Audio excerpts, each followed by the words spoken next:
women these days beat their husbands, which is not normally reported by the latter.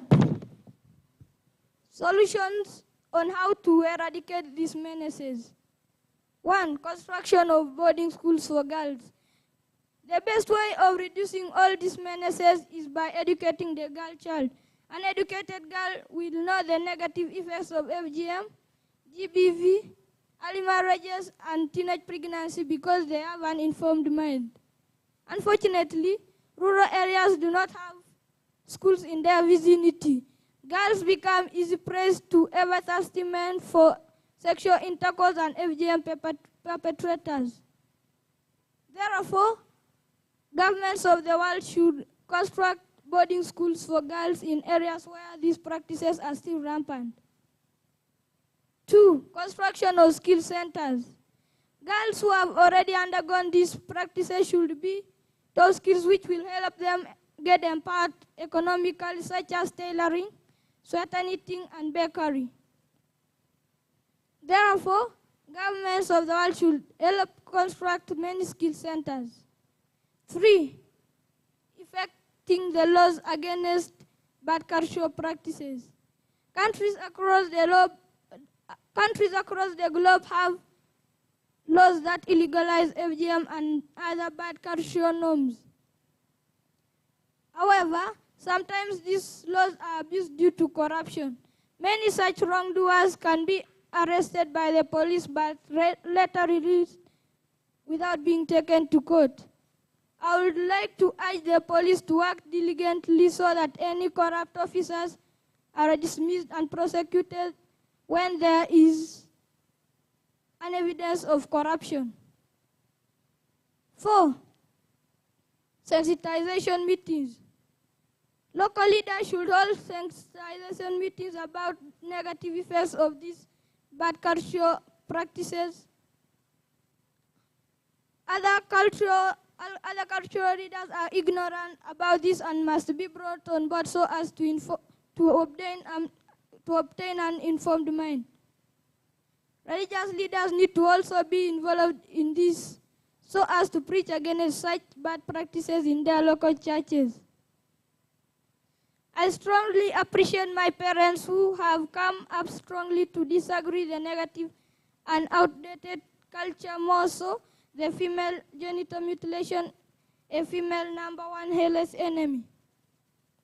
With those few remarks, I beg to stop there. I wish everyone seated here deliberations happy and prosperous 2023 and journey masses back home. Thank you all for God and my country. Wow. Your Excellency, first stay here a little bit. I thought we would give him a better round of applause. You want to be an MP? Speaker of Parliament? What do you want to be in life? A doctor. A doctor? Wow. You know, by the time you become a doctor, probably I'll be moving with a stick. And I'll walk into your chambers and I'll be very happy to see you when I come to you for consultation. Okay? I wish you all the best. Please go and take your seat. Ladies and gentlemen, Kwemoi there didn't come alone. He came along with his mother. May we see the mother stand up and give a round of applause. Thank you so much. I don't know if the father came along. No. Please convey our appreciations to the father and you, the mother, for a good job, excellent job you're doing. May we all thank you so much, and may we all strive towards what Kemoi is growing into. Ladies and gentlemen, at this juncture, let's now welcome the representative of the elders, and we shall have a statement by the Karamoja Elders Association. You're most welcome, our elders from Karamoja. A round of applause.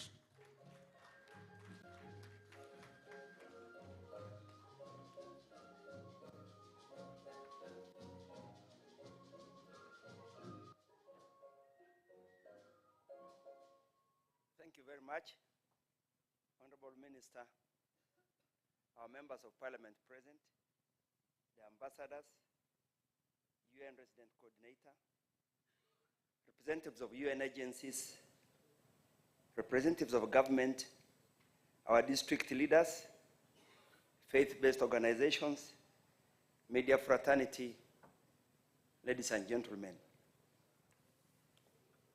The statement by Karamoja Elders Association on the commemoration of International Zero Tolerance Day for female genital mutilation. FGM has and is still a big issue of concern in several communities in Karamoja, especially among the Pokot, the Tepeth, Kadam communities who are indigenous in areas of Amodat and Moroto, Nakapiriprit inclusive. And thus, it needs concerted efforts from government, civil society, cultural institutions, such as Karamoja Elders Association. Would love to make sure we all join hands against this vice. We as Karamoja Elders Association are grateful for the support extended by the government of Uganda and her partners in the Spotlight Initiative and other agencies who have enabled our institutions to reach out on this mind and cultural change intervention to end this vice of FGM. We encountered the following hurdles in our persuasion and engagement with the communities. The belief and willingness to undergo this act as a passage recognition among the young girls needs to be strongly discouraged to end this vice. They are possessed. There are those young girls who feel it's a right to undergo this bad exercise. The cutters, whom you call surgeons, for us these are cutters, they are seeking for alternative livelihoods, and they need to be accommodated in our programs, particularly making them the champions in this exercise so that together with us, we can fight this vice. The activity is now held in secrecy, and thus surveillance should be increased, especially for the young girls of age. We know the period, usually around July, or when the harvest is good, you know that's when this activity can take place. So we would look at that time of surveillance and maximize our surveillance.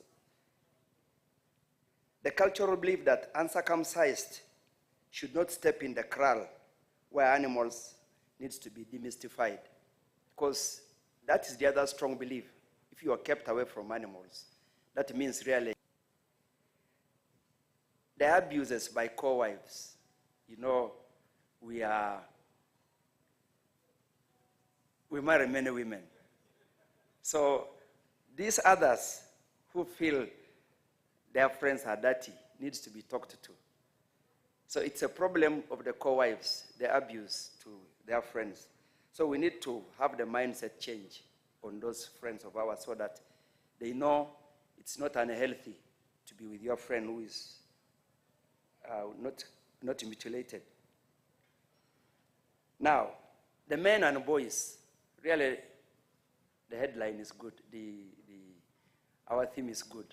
Because it is we the men who go to enjoy these commodities. So why is it that we don't have to show that the other ones are equally good or even better? So it is about talking to the men and